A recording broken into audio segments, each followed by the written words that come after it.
взирає на подвиг наших святих, котрі наші при Австро-Мадярщині видержали і сохранилися православними.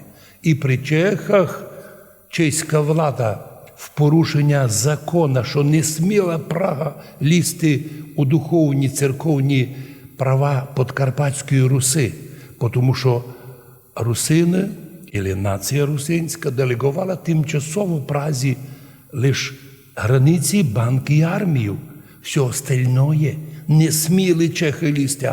А що зробиш із безбожними чехами, котрі були, як назвали наш народ, безвізнання, безвірці, котрі вмішувалися в релігію, робили розколи між православними, а потім прийшли безбожники совєтського времени.